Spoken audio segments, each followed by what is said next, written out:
Imagine-toi au cœur d'un désert intérieur. Un espace immense, silencieux, où le vent soulève des grains de sable comme les pensées troublées qui agitent ton esprit. Tu avances, les lèvres sèches, la gorge brûlante, et chaque pas que tu poses résonne comme un choix dans ta vie. Ton âme est assoiffée, ton cœur fragile, ta volonté vacille. Tu es seul, ou du moins, tu le crois. Devant toi s'élève une ombre. Pas une tempête, pas un ennemi armé, mais quelque chose de plus subtil, plus insidieux, une tentation. Elle ne crie pas. Elle ne frappe pas. Elle murmure. Doucement, comme une promesse déguisée. Elle te dit, un instant seulement. C'est d'une fois, personne ne le saura. Sa voix est sucrée, presque douce, comme une caresse qui cherche à endormir ta vigilance. Et soudain, le désert n'est plus seulement extérieur. Il est en toi. Ton âme est fatiguée. Tes souvenirs reviennent en foule. Les moments où tu as résisté avec fierté, et ceux où tu as échoué dans le secret. Cette tentation ressemble à toutes celles que tu as déjà connues. Discrète, patiente, calculatrice. Elle n'a pas besoin de force brute. Elle sait que ton propre cœur peut devenir son allié. Alors tu t'arrêtes. Le silence est lourd. Tu ressens le poids de la décision. Céder ou résister. Personne ne t'observe, personne ne jugera ton choix, personne ne viendra t'applaudir si tu tiens bon. Il n'y a que toi, et cette voix. Mais en réalité, il y a plus. Car tu sais, au fond de toi, que chaque décision construit ou détruit ton âme. Chaque choix est une pierre posée sur le chemin de ta destinée. Une seule faiblesse peut t'entraîner plus loin que tu ne l'imagines, comme une fissure qui s'élargit dans un mur. Une seule victoire peut devenir une forteresse dans laquelle tu trouveras refuge pour les combats de demain. Tu regardes la tentation en face. Elle prend mille formes, un plaisir immédiat, une colère mal contenue, une rancune entretenue, une compromission facile. Elle sait où frapper. Elle sait ce que tu aimes.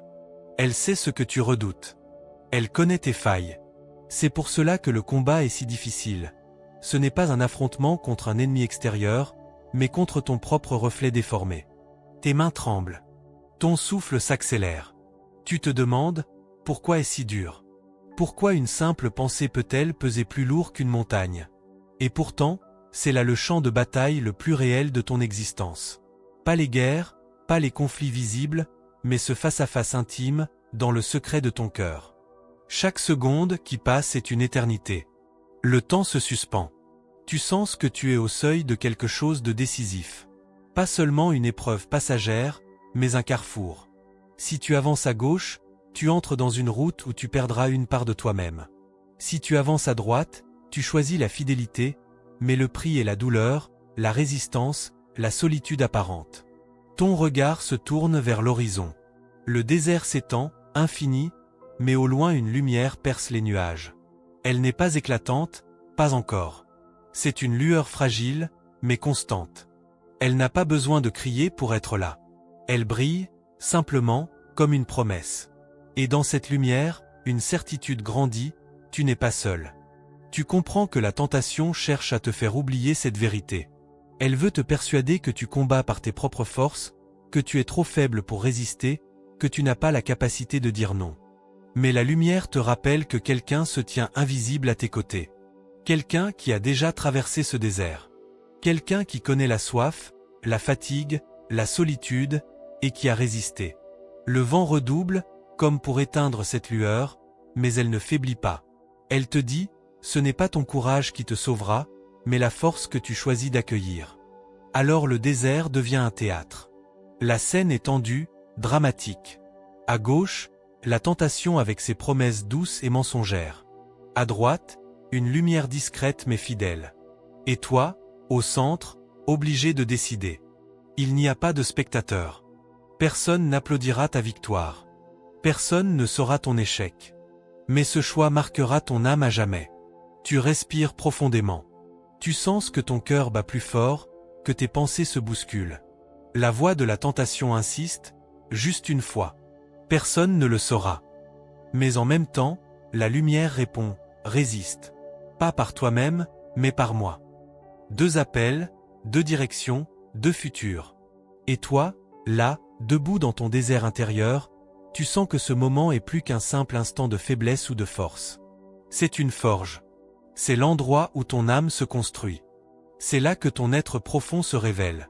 Alors, dis-moi, devant toi, une seule tentation. Céder ou résister? Que choisis-tu? Celui qui est en vous est plus grand que celui qui est dans le monde. 1 Jean 4,4. Ces mots ne sont pas une simple phrase. Ils sont une déclaration de guerre spirituelle. Une vérité éternelle qui traverse les siècles pour s'adresser à toi, là, maintenant. Ce n'est pas une promesse fragile. C'est une proclamation ferme, gravée dans le roc des Écritures. Il y a en toi une puissance plus grande que toutes les ombres qui t'entourent. L'apôtre Jean écrit ces paroles dans un monde où la persécution était réelle, où croire signifiait risquer sa vie. Et pourtant, il ne dit pas « Celui qui est en vous est assez fort pour résister un peu ». Non. Il dit « Plus grand que l'adversité, plus grand que la peur, plus grand que la tentation qui se dresse devant toi comme un colosse, plus grand que le monde et ses séductions.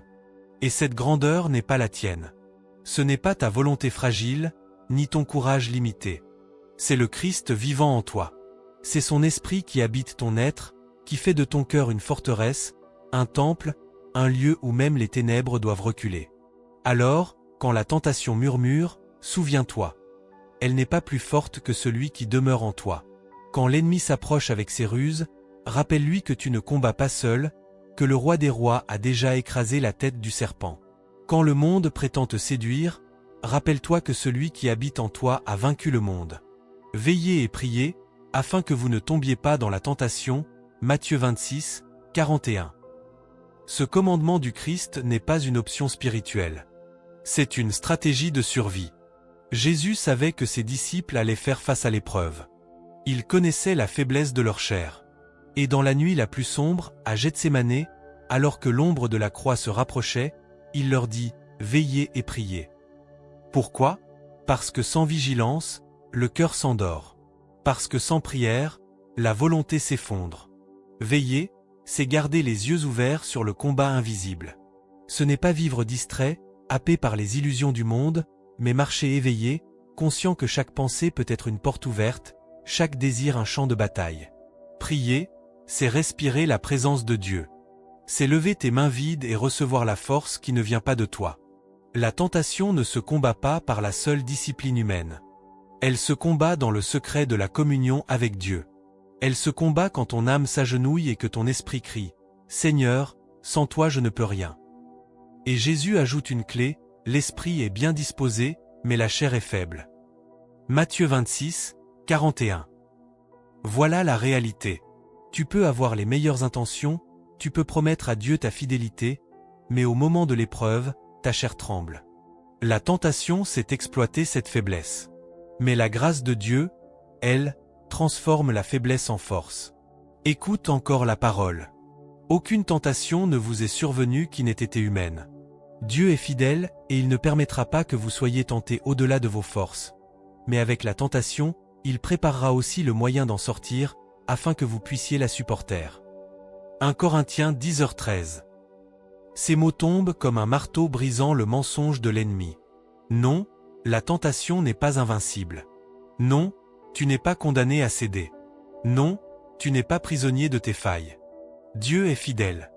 Il prépare toujours une issue. Toujours. Même quand tu crois que tout est perdu, il ouvre une brèche dans le mur, un chemin de fuite, une force inattendue. La parole devient alors comme une armure. Paul l'appelle l'épée de l'esprit, qui est la parole de Dieu, Éphésiens 6h17.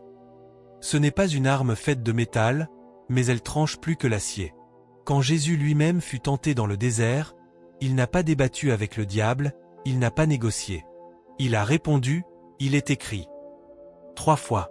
Chaque fois, la tentation recule devant la parole vivante. Ainsi, quand le mensonge s'approche, proclame l'Écriture. Quand la tentation t'étouffe, parle la vérité de Dieu. Quand la faiblesse t'envahit, rappelle-toi que la puissance de Dieu s'accomplit dans la faiblesse. 2 Corinthiens 12h9. Et l'écho résonne encore. Résistez au diable, et il fuira loin de vous. Jacques 4h7. Ce n'est pas une théorie, c'est une promesse. Le diable n'est pas invincible. Ses ruses ne sont pas éternelles. Il peut frapper, mais il ne peut pas régner. Il peut séduire, mais il ne peut pas arracher celui qui demeure ferme dans la foi. Souviens-toi encore. Ta parole est une lampe à mes pieds, et une lumière sur mon sentier. Psaume 119, 105. Quand l'obscurité te cerne, quand tes pensées s'embrouillent, quand la nuit intérieure semble sans fin, la parole est claire. Elle n'éclaire pas toujours tout le chemin, mais elle illumine le prochain pas. Et ce pas suffit pour ne pas tomber. Ainsi, la voix biblique ne cesse de résonner. Elle proclame, elle avertit, elle fortifie. Elle te rappelle que le combat est réel, mais que la victoire est déjà scellée. Celui qui est en vous est plus grand que celui qui est dans le monde. Veillez et priez, afin que vous ne tombiez pas dans la tentation. L'histoire de la foi n'est pas un musée silencieux. C'est une fresque vivante, une grande procession de témoins qui ont traversé le feu des tentations, des épreuves, et qui ont laissé leur voix comme des balises pour les générations à venir. Écoute saint Augustin, l'âme ne peut trouver le repos qu'en Dieu. Ces mots ne viennent pas d'un homme qui a toujours marché dans la sainteté, mais d'un homme qui a connu les tourments des passions, les séductions du monde, les faiblesses de la chair. Avant de devenir l'un des plus grands docteurs de l'Église, Augustin a erré dans les labyrinthes des plaisirs et des philosophies humaines. Sa vie fut un champ de bataille où la tentation semblait parfois plus forte que la volonté. Et pourtant, au cœur de ce tumulte, il découvre une vérité. L'âme ne peut être apaisée par rien d'autre que Dieu. Les festins, les ambitions, les amours passagers, tout cela n'était que des mirages dans le désert. Le vrai repos, la véritable victoire sur la tentation, ne réside pas dans la fuite ni dans la complaisance, mais dans l'enracinement en Dieu. Ces confessions ne sont pas seulement un récit, mais un cri. L'homme est trop fragile pour se sauver lui-même, mais trop précieux pour être abandonné.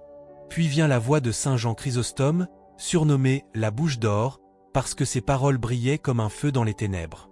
Il proclame « La tentation n'est jamais plus forte que la grâce ».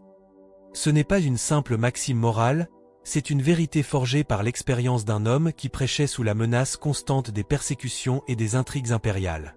Pour Chrysostome, le combat contre la tentation n'était pas abstrait. Il savait que les puissants pouvaient corrompre, que les foules pouvaient séduire, que la peur pouvait briser les convictions. Et pourtant, il proclamait la supériorité de la grâce. La tentation paraît gigantesque, mais elle est toujours contenue par une frontière invisible, celle de la fidélité de Dieu.